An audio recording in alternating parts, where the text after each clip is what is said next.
Joining হয়ে গেলে tension থাকে না বুঝছো, আমাকে মাথায় টেনশন নাই। একটা ই না বুঝো না, একটা সংকোচ করার তুমি বুঝো না, আমি কি এত ঘোরাই আমার উপরে সংকোচ খারাপ লাগে 22 মিনিটের ভাই কল দিয়ে কি অবস্থা কি ভাই এত বেড়া নিলে হয় না। আমরা তো নিয়ে 22 মিনিট না বেড়া নিলে অনেক মানে হ্যাঁ কনফার্ম করছে তো করছে আবার এই কথা ওইটা আমার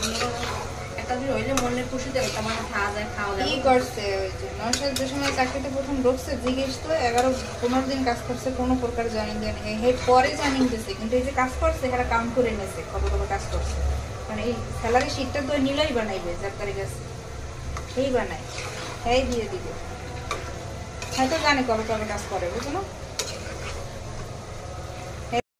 তুই কিরকম ছিল এরকম শিখা বকুলে ছিল? হ্যাঁ না বকুলে ছাড়া ডিগ্রি ছিল না ভাই ও আই কষ্ট ডিগ্রিতে ভর্তি হয়ে জায়গা ভাই তুমি বিশেষ না করো দিকেও দেখি ও আই ইন্টারেস্ট ছিল না ডিগ্রিতে, ইন্টারেস্ট ছিল শিবা বকুলেছে, আমি ছিলাম ডিগ্রিতে মনে আছে। হইতে পারে কিন্তু ওই ডিগ্রিতে ভর্তি মানে এটা হয়েছে যাই হোক পারমার্সিলি রে মাপন তো রাখতে না